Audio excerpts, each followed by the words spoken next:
నమస్కారం అమ్మా. నమస్తే అమ్మా. అమ్మా, రెగ్యులర్గా నేను ఒక క్వశ్చన్ సందేహం అడగడం, మీరు ఆన్సర్ చెప్పడం అట్లా అయిపోతుంది. ఈరోజు నేనేమనుకుంటున్నా అంటే, మీలాంటి పెద్దవాళ్ళు నిత్యం అసలు ఏం పనులు చేస్తూ ఉంటారు, మీ లైఫ్ స్టైల్ ఎలా ఉంటుందో తెలుసుకుంటే మాలాంటి వాళ్ళకు ఉపయోగపడుతుందని నేను అనుకుంటున్నామా. అందుకే మీ గురించి తెలుసుకోవాలనుకుంటున్నామా మా కోసం. ఏం కావాలి మీకు? అసలు మీరు నిత్యం అంటే లేవటం దగ్గర నుంచి దినచర్య అన్నదమ్మా సందర్భాన్ని బట్టి మారుతుంది. చదువుకునే రోజుల్లో ఒకలా ఉంటుంది, బాధ్యతలు లేవుగా. అవును. అందులోనూ పరీక్షల రోజుల్లో వేరేలా ఉంటుంది, సెలవుల్లో వేరేలాగా ఉంటుంది, పెళ్ళయి పిల్లలు బాధ్యత వచ్చినప్పుడు వేరేలాగా ఉంటుంది, బాధ్యతలు తీరాక వేరేలాగా ఉంటుంది. అంతే కదా? అంతే. ఇప్పుడు నాకు పెద్ద బాధ్యతలు లేవు గనక ఇంకా దీంట్లో పెద్ద మార్పు ఉంటుందని నేను అనుకోను. ఇంకా మారడానికి అవకాశం కూడా లేదు. అది ఇప్పుడున్న దినచర్య అంటే 4:30 ఆ ప్రాంతాల్లో వేస్తానమ్మా. ఓకే. అంతకుముందు చేయలేదా పని. ఎందుకంటే చంటి పిల్లలు, ఇంట్లో చూసుకోవాల్సిన వాళ్ళు, రాయాల్సినవి, చదవాల్సినవి, రేపు కాలేజీలో సబ్మిట్ చేయాల్సినవి, ఇలాంటివి చాలా ఉండేవి. అవన్నీ రాత్రి 1 గంట దాకా చూసుకున్నాక 4:30కి లేవడం అన్నది ఇక మళ్ళీ వెళ్ళి క్లాస్లో పాఠం చెప్పే బదులు ఆవలించాల్సి ఉంటుంది. అందువల్ల ఇప్పుడు అలాంటివి ఏమీ లేవు గనక 4:30కి లేస్తాను. ఓకే. 5 గంటలకల్లా నాకు ఆన్లైన్ క్లాస్ మొదలవుతుందమ్మా. నేనేం చెప్పను, వింటాను. ఎందుకంటే సాయంకాలం నేను నేర్పించినటువంటి లలితా సహస్రనామం ఏదైతే ఉందో, లలితా రహస్యనామ సహస్రం, దాన్ని అందరూ అదొక ఫ్యాషన్గా, ఒక మోజుగా, ఒక స్టైల్గా మేము కూడా లలిత చేస్తున్నామని చెప్పడం కోసం చదువుతున్నారు. కానీ కనీసం ఒక 25-30 సార్లు ఒక పారాయణలో అమ్మవారిని తిడతారు, పొరపాట్లు చదువు. కొన్ని తప్పులు పర్వాలేదు, కానీ కొన్ని తప్పులు అయితే భయంకరమైన దోషాలు ఉన్నాయి. అందుకని అవన్నీ సరిచేస్తూ నేను నేర్పించాను. యూట్యూబ్ లైవ్లోనే నేర్పించా 28 డేస్. అయితే అట్లా తప్పు చదివితే దోషం వస్తుందమ్మా? దోషమే కాదమ్మా. అసలు ఎందుకు ప్రార్థన చేస్తున్నారమ్మా? మీరు పొగుడుతున్నారు కదా. అవును. పొగిడే బదులు నిన్ను పొగిడితే నువ్వు నాకు ఏదన్నా అనుకూలంగా ఉంటావు, తిడితే శత్రుత్వం ఆటోమేటిక్గా స్టార్ట్. అమ్మవారిని దురాచార అంటే కోపం రాదా ఆవిడికి? దురాచార సమయాన్ని కలిపి చదవాలి కదా. ఇలాంటివి చాలా ఉన్నాయి. ఓకే. ఓకే. దురాచార అని పిలిచి అమ్మ నాకు దయచూడు అంటే దయచూస్తుంది ఆవిడ. నిన్ను దయచూడడమే పెద్ద దురాచారం అంటుంది. ఓకే. అవును కదా. అందుకని ప్రతి అక్షరం ఎవ్రీ ఫోన్ ధ్వని ఎలా ఉచ్చరించాలో 28 రోజుల పాటు రోజుకు 1 గంట చొప్పున నేర్పించా. ఓకే. ఈ నేర్చుకున్న వాళ్ళు ఏం నేర్చుకున్నారో నాకేం తెలుసు, నేను నేర్పించాను. కానీ నా ఎదురుగా కూర్చొని ఇద్దరికే కరెక్ట్ చేశా. మిగిలిన వాళ్ళ సంగతి ఎట్లా? పొద్దున 5 o'clockకి అంతకుముందే ఉంది ఒక నిత్యపారాయణ అనే ఒక సమూహం, రోజు అన్ని స్తోత్రాలు చేస్తారు. ఓకే. దాంట్లో వీళ్ళు చేరి రోజుకొక్కళ్ళు చదువుతారు. చదివితే మిగిలిన వాళ్ళందరూ వింటారు. ఒకవేళ వాళ్ళు చదివే దాంట్లో తప్పు ఉంటే నేను సరి చేస్తా. ఓకే. ఆ విధంగా చాలామంది పర్ఫెక్ట్గా చదివే వాళ్ళు తయారయ్యారు. 1 గంట పడుతుంది. అది 5:30 దాకా లలితా సహస్రనామం, ఆ తర్వాత సౌందర్య లహరి చదువుతారు. ఓకే. నేను వింటూ దేవుడి దగ్గర సర్దుకుంటూ ఒత్తులేసుకుని దీపానికి ఏర్పాటు చేసి అలంకారం చేసి ఇట్లాంటి పనులు చేసుకుంటూ వింటా. ఓకే. సరిగ్గా 6 గంటలకి 5:59 ఆపేస్తారంతా. ఆపేసి 6 గంటలకు అందరం కలిసి కూర్చొని ప్రార్థన చేసుకుంటాం ఆన్లైన్. ఓకే. 6:15కి అయిపోతుంది. 6:15 తర్వాత కొంచెం సేపు ఒక 15 minutes or 20 minutes మా గురువుగారి మార్గం ఏదైతే ఉందో, మా గురువుగారి మార్గం అయితే ఈ నిత్య జీవితంలో యోగాన్ని ఎలా అనుష్ఠానం చేయాలి, మన రొటీన్ ఎలా ఉండాలి, మన దినచర్య ఎట్లా ఉండాలి, మన ప్రవర్తన ఎట్లా ఉండాలి, ఓకే, ఐడియల్గా ఉండడానికి అవి చెప్పినవి ఉన్నాయి. అవి కాసేపు ప్రస్తావిస్తా. 6:30 అవుతుంది.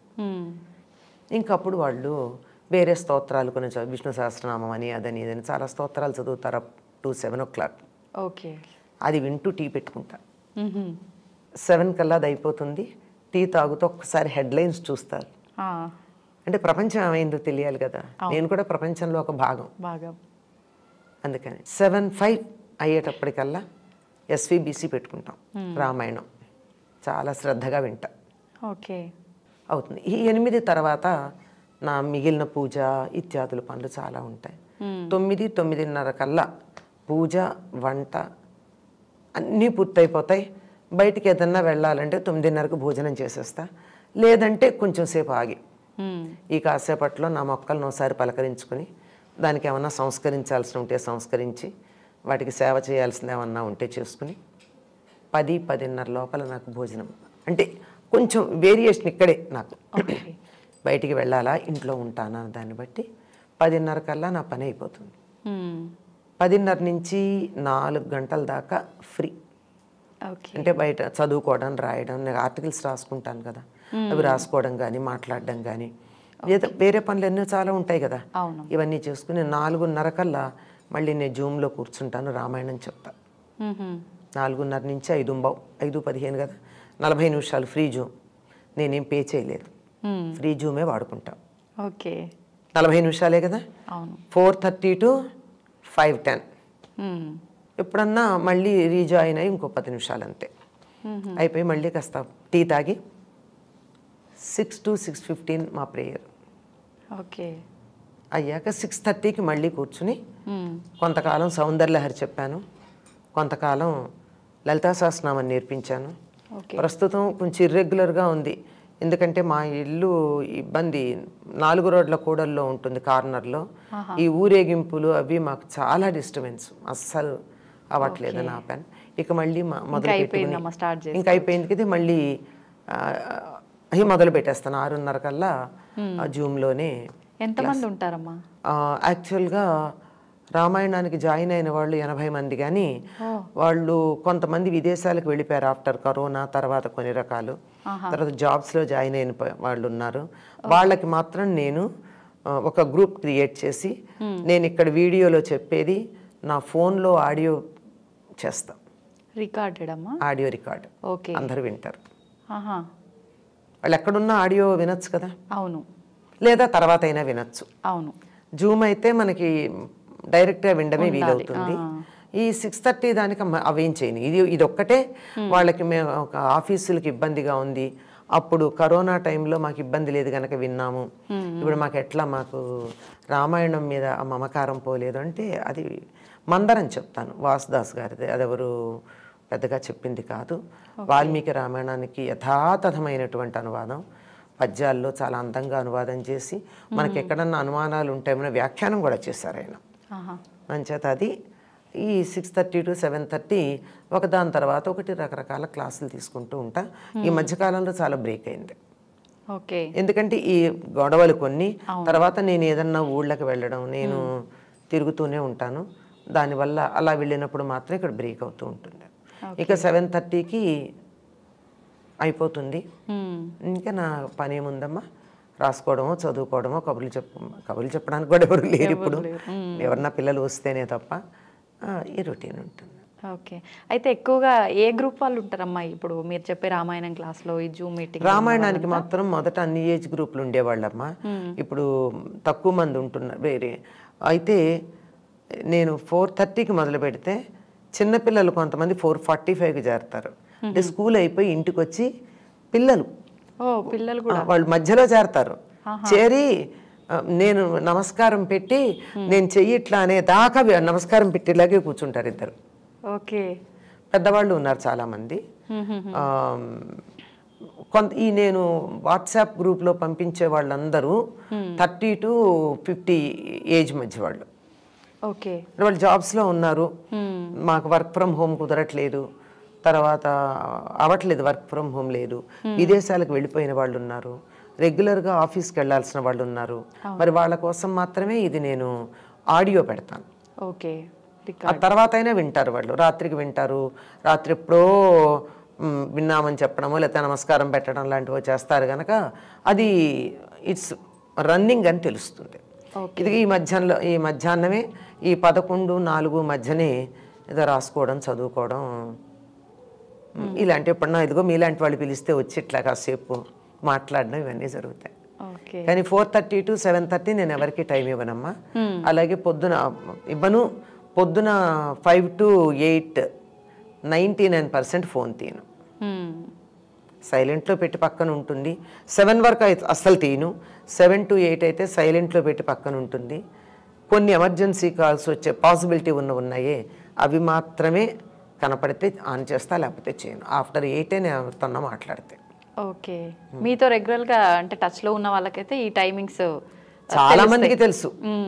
నేను 8 దాకా 8:10 అయ్యా, 8:05, 8:10 ఎప్పటికి వచ్చేస్తాయి నాకు ఫోన్స్ అన్ని. ఓకే, పొద్దున అన్నీ ఒకదాని తర్వాత ఒకటి. యూజువల్ అప్పుడే చేస్తాను. ఈవినింగ్ కూడా, మధ్యాహ్నాలు కూడా పెద్దగా చేయరమ్మా. కారణం ఏంటంటే నేను ఇంట్లో ఉండను, తిరుగుతూ ఉంటాను, కాళ్ళ కింద చక్రాలు ఉన్నాయని తెలుసు కదా, ఇవాళ ఇక్కడికి వచ్చాను అట్లా. అందుకని ఎప్పుడో కానీ చేయరు. ఎమర్జెన్సీ ఉంటే చేస్తే సైలెంట్లో ఉంటుంది, వాళ్ళకి అర్థమవుతుంది. 2 రింగ్స్కి నేను తీయకపోతే పెట్టేస్తారు, తర్వాత ఎప్పుడో నెమ్మదిగా కాల్ బ్యాక్ చేస్తారు. ఎమర్జెన్సీ అయితే మెసేజ్ పెడతారు.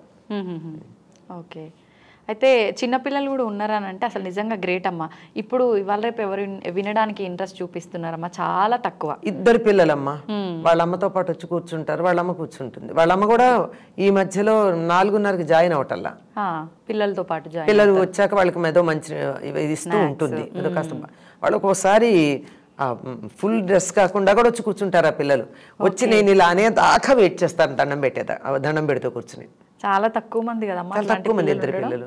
ఇంకొక ఆవిడకైతే మనవడు అమ్మమ్మ నమస్కారం అని అంటూనే ఉంటాను నేను అనేదాకా. అందుకని ముందర రాగానే వాడు నమస్కారం తీసుకున్నాకే క్లాస్ మొదలు పెట్టుకుంటాను నేను. ఓహో, అయితే అసలు అంటే ప్రతి ఒక్కరూ ఇట్లాంటి ఒక balanced life time to time follow అవ్వాలని అనుకుంటారు, కానీ చాలా తక్కువ మంది అమ్మ ఫాలో అవ్వాలంటే కూడా కొంచెం ఇబ్బంది.